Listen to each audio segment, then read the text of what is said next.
ബീഹാറിൽ അധികാരത്തിലെത്തിയാൽ സമ്പൂർണ്ണ ഗോവധ നിരോധനം നടപ്പാക്കുമെന്ന് ബിജെപി. ഹിന്ദുക്കൾ ബീഫ് കഴിക്കാറുണ്ടെന്ന ലാലു പ്രസാദ് യാദവിന്റെ പരാമർശം തെരഞ്ഞെടുപ്പ് വിഷയമാക്കിക്കൊണ്ടാണ് ബിജെപിയുടെ പ്രഖ്യാപനം. അതേസമയം ലാലു പ്രസാദ് യാദവിന്റെ മൂത്ത മകൻ തേജ് പ്രതാപിന് ഇളയ മകൻ തേജസ്വിയേക്കാൾ നാമനിർദ്ദേശ പത്രികയിൽ വയസ്സ് കുറവ് രേഖപ്പെടുത്തിയത് ആർജെഡിയെ വെട്ടിലാക്കി. ദാദ്രി സംഭവത്തിന്റെ പശ്ചാത്തലത്തിൽ മാധ്യമപ്രവർത്തകരുടെ ചോദ്യങ്ങൾക്ക് മറുപടിയായാണ് ഹിന്ദുക്കളും ബീഫ് കഴിക്കാറുണ്ടെന്ന് ലാലു പ്രസാദ് യാദവ് പറഞ്ഞിരുന്നത്. സംവരണ വിഷയത്തിലെ RSS മേധാവിയുടെ പരാമർശം രാഷ്ട്രീയ ആയുധമാക്കുന്ന ലാലുവിനെ തിരിച്ചടിക്കാനുള്ള ആയുധമായാണ് BJP പരാമർശത്തെ ഉപയോഗിക്കുന്നത്.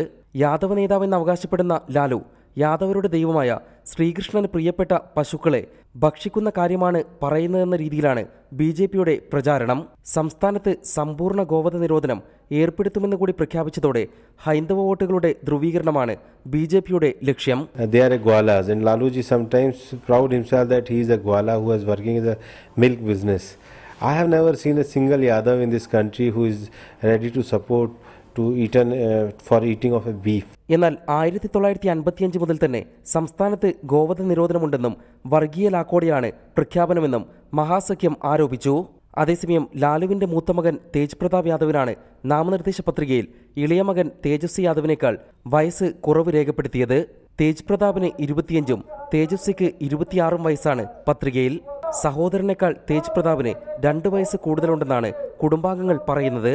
4 സെറ്റ് പത്രികയും സമർപ്പിച്ചിട്ടില്ലെങ്കിൽ തിരുത്തൽ വരുത്താനാകുമെങ്കിലും തെറ്റായ വിവരങ്ങൾ നൽകിയത് നിയമക്കുരുക്കിൽ കുടുങ്ങിയേക്കും. M Unnikrishnan, reporter, Patna.